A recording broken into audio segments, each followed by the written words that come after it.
मोराबादी था। रघुवर दास बहुमत के साथ सरकार बनाए, यहीं पर आंदोलन हुआ था।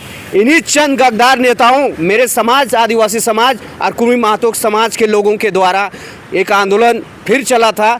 मतलब ब्रेक मार मार के उनका क्लच प्लेट घिस जाता है, ये मोबिल ख़त्म हो जाता है। जब राजनीतिक मंशा, राजनीतिक लाभ उठाने की बात आती है तो कुर्मी महतो, सरना, ईसाई, सिख, हिंदू, मुस्लिम करके, चाइना, पाकिस्तान करके सिर्फ और सिर्फ लोगों को गुमराह, समाज को गुमराह करने का काम करते हैं। ये ऐसे दोगले प्रवृत्ति के लोगों को समाज चेताती है कि आप समाज के हैं तो समाज के साथ रहें, पार्टी के हैं तो पार्टी के साथ रहें, अन्यथा ऐसे को चिन्हित करके हम बहिष्कार चाहे पार्टी से चाहे समाज से करने का काम करेंगे। यही मोराबादी का जगह है जहां पर रघुवर दास को बहुमत से उस काल में 5 साल शासन राज मिला था।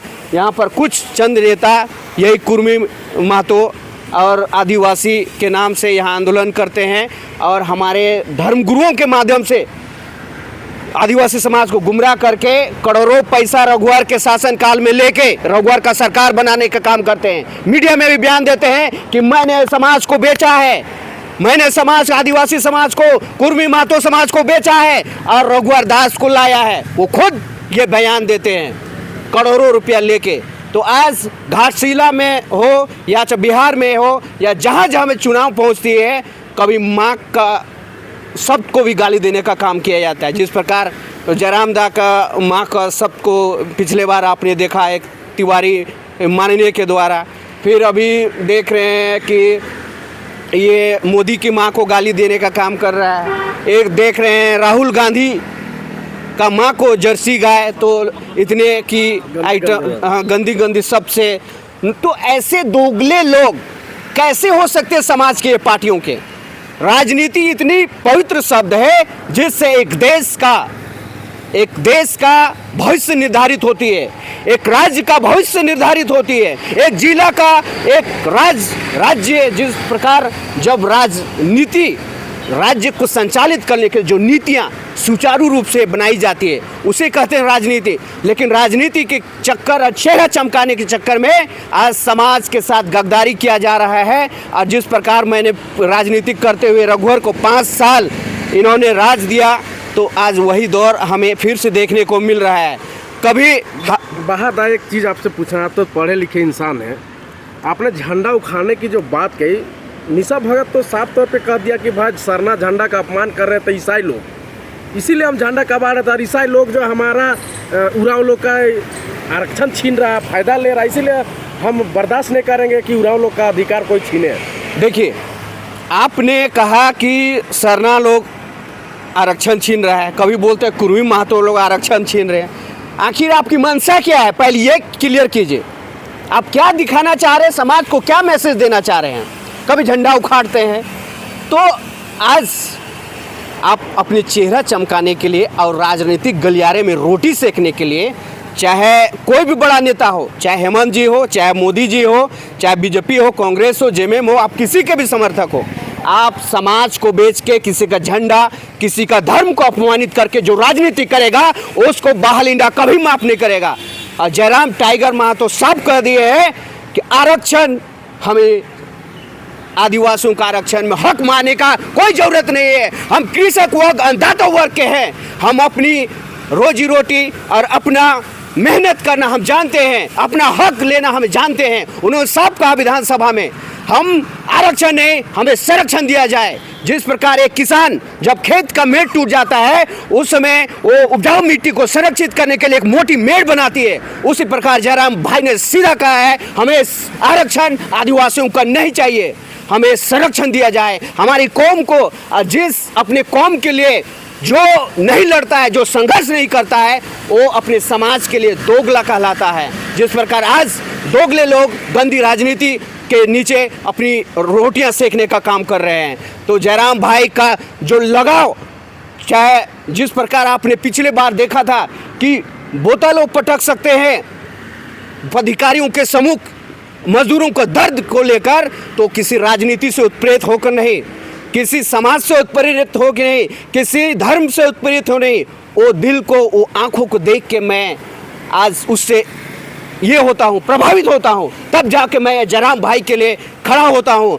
आज हेमंत सिंह के लिए मैं खड़ा क्यों नहीं हो पाता हूँ? कहीं ना कहीं उसने अपने बाप के सपनों के साथ छलावा किया है, तब जाके मेरे दिल गवाह नहीं देता कि हेमंत जी के साथ खड़ा हो, मेरा दिल गवाह नहीं देता कि मोदी जैसे खड़ा हो, क्योंकि एक सच्चा व्यक्ति, एक सच्चा मजदूर जब 8 घंटे कमाता है तब जाके मैं रोटी खाता हूँ।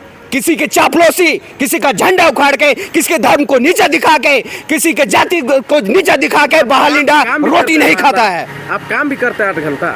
यस, मैं मजदूर हूँ और मजदूर के लिए जयराम भाई का दिल में जो तरस है, जो आंखों में जुनून है, जो आंसू है, वो आंसू को देख के बहालिंडा उसके लिए खड़ा हुआ है, सदा रहेगा। और आदिवासी का एक युवा उसके लिए मर मिटने का काम करेगा, जो हमारे लिए न कभी नस्ली के लिए आवाज़ उठाते हैं, कभी आदिवासी के लिए आवाज़ उठाते हैं, कभी समाज के लिए कभी जाति, कभी धर्म और कभी झंडा को देख के वो राजनीति नहीं करते। उनकी आंखों में आपको मजदूरों के लिए दर्द दिखेगा, उनके हृदय में हमारी झारखंडियों के लिए हित की बातें निकलेगी। कितने हमारे राहुल और आप ये जेएमएम, कांग्रेस, बीजेपी से पता कर लीजिए कितने हितैषी हैं। यदि वो हितैषी होते तो आज 24 साल से हमारे झारखंड का अस्मिता, हमारी झारखंड की पहचान, हमारी झारखंड का वजूद के साथ खिलवाड़ नहीं किया जाता।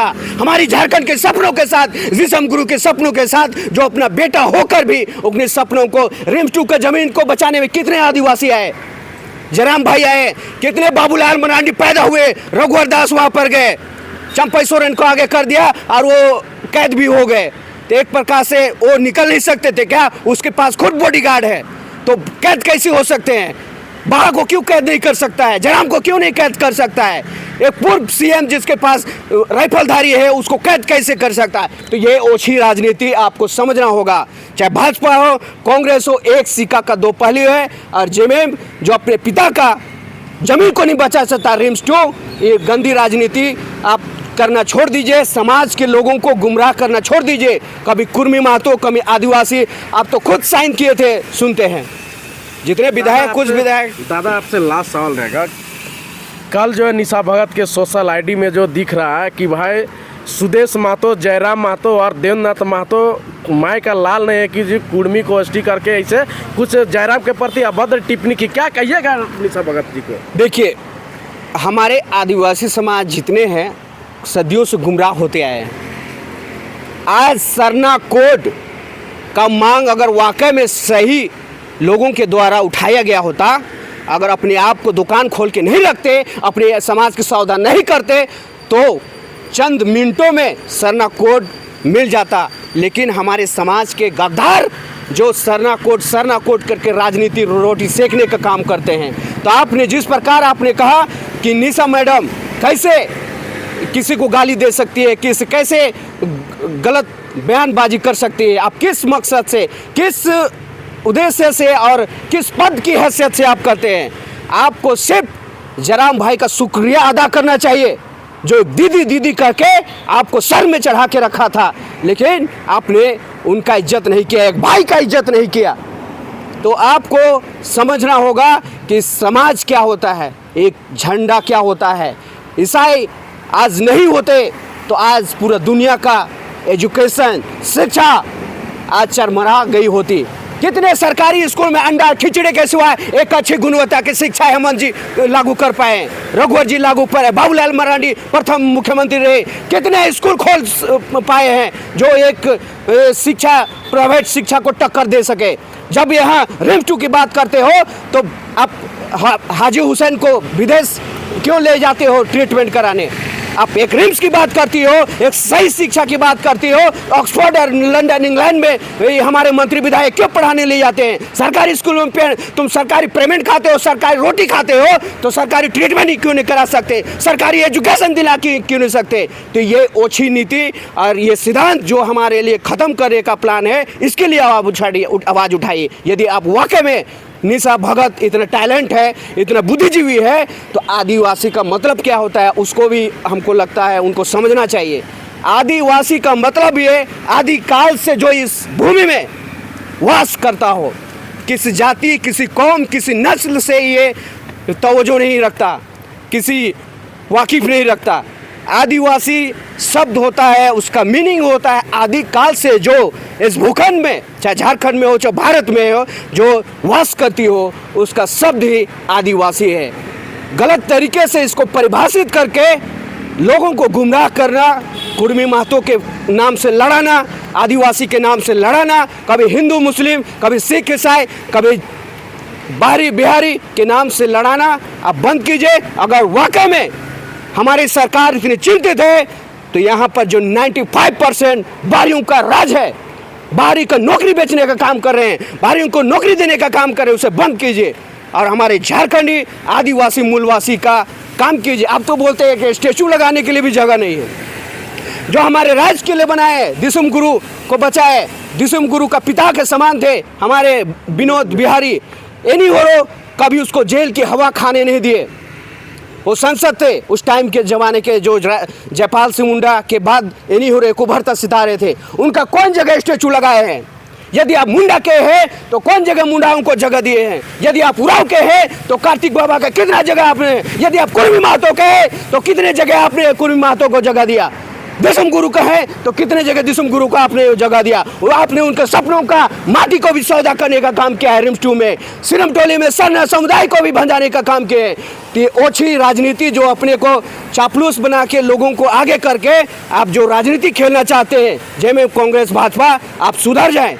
आदिवासी मूलवासी झारखंडवासी जाग चुका है। आपकी ये गलत नीतियों का हम पूरी तरह से विरोध करते हैं और जिन्हें लोगों को पैसे से भंजा के लोगों को आगे करके एक दो जो मंद बुद्धि लोगों को, तो आप सुधर जाए और नहीं तो आने वाले समय में युवा पीढ़ी जाग चुका है और जयराम महतो तीसरा विकल्प हुआ है और घाटशिला हो सकता है, तो घाटशिला से भी आपको वंचित होना पड़ेगा। और बिहार भी हमारे टाइगर दहाड़ने के लिए आ रहे हैं। बिहार में जितने प्रशंसक है, आने वाले समय पता चल जाएगा कि झारखंड बिहार क्या होता है और बंगाल क्या होता है, बंगाल का टाइगर क्या होता है, झारखंड का टाइगर क्या होता है।